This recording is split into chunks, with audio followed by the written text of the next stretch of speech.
have people take pictures of the location? Our crime scene came out and photographed and processed the scene. All right, and in this photograph here, as part of the presentation, are these essentially how the cars were there when you arrived on scene? When I arrived on scene, that's how they were, yes.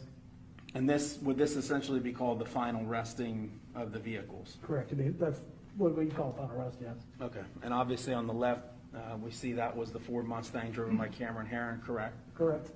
And on the right was that, what was described as the gold Nissan Altima. Correct. And then the next photo here is this just showing a different angle looking north up Bayshore where you can see the stroller off in the distance ahead of the Mustang. Correct. Now this next photograph here, that would be, for the record, just a photograph up close of the Mustang where there's damage on the driver's side portion of that vehicle. Did you, in your investigation, determine, in fact, what you believe to be what had caused that damage there at that location? Would be the impact with the victims. Okay, and was it also impact with the stroller that was carrying Lilia, the Correct. child? Correct. And then the next slide, did you further just document a close-up just showing the damage, showing the strike? Was that picture consistent with the strike, with both victims being there on the left driver's side of the vehicle? Yes. Okay.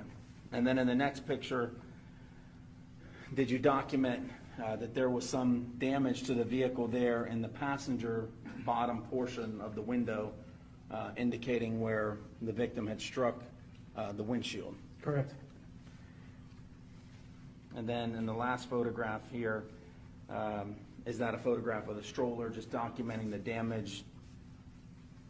Yes, that was the stroller would have been when we arrived. And was that damage, did you at some point verify that that damage was consistent with that damage there on the driver's side front portion of that Yes, Ford Mustang? You can line the stroller up with the Mustang, and you can see how it fits in there perfectly.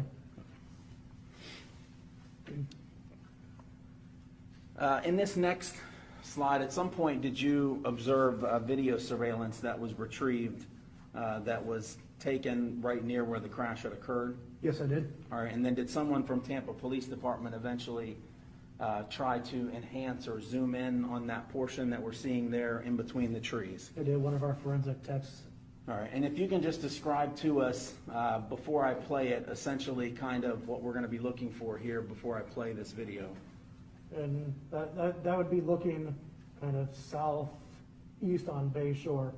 So northbound lanes are going to be, or where your green box is, you're going to see, that's after the crash. Come through that green box area there, and the two cars will. All right, so what we're seeing there as far as like the reference point of that gazebo, just beyond that gazebo across the street through those trees, is that essentially where the impact had occurred? Yes. And the bottom portion of that video that's enhanced showing in between those two trees, is that where we'll see the two vehicles come through and pass through prior to the collision? Yes. I'll go ahead and play this at this time.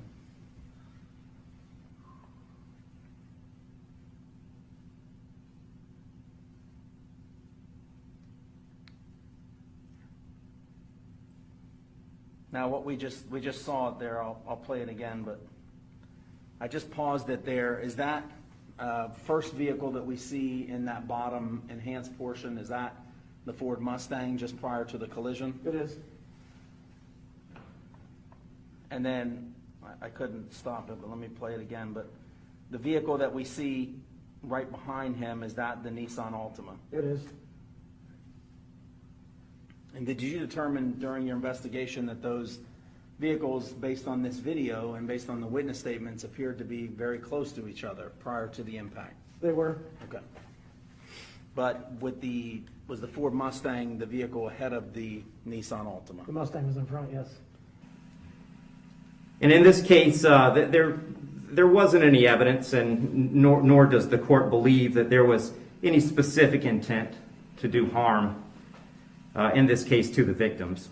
But there was intent to drive at an egregious speed, 102 miles an hour, regardless of the consequences and regardless of who that ended up harming. And then the second part of that, the second component, is the harm caused. And in this case, it's just impossible to have greater harm than the harm that occurred in this case, which was the loss of a mother, loss of a baby, and really the loss of a family as it existed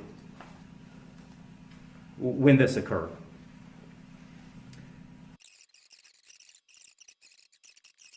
And the court doesn't find that either the minimum or the maximum is appropriate in this case.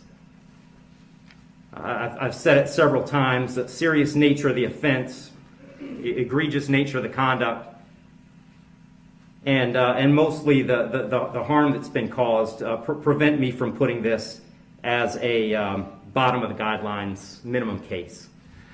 But the departure bases argued by the defendant did provide some reason not to put it at the top of the maximum.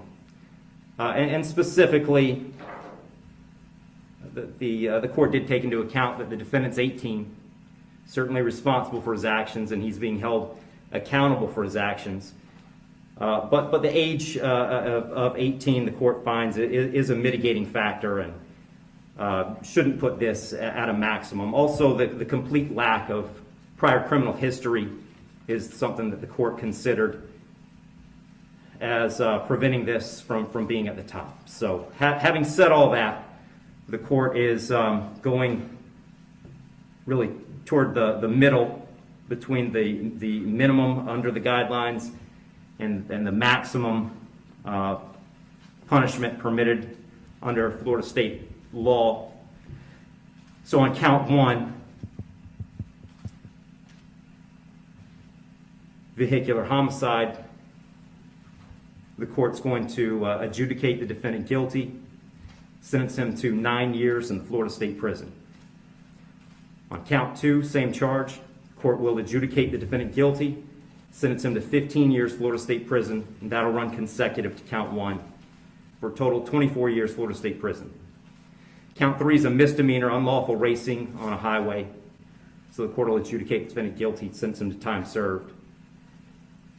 Give credit for time served, I believe, 2 days. Court will impose mandatory court costs. Mr. Heron, you have given up the right to appeal the determination of your guilt or innocence. You do have 30 days to appeal the sentence of the court. And I'll direct the bailiffs to take Mr. Heron into custody.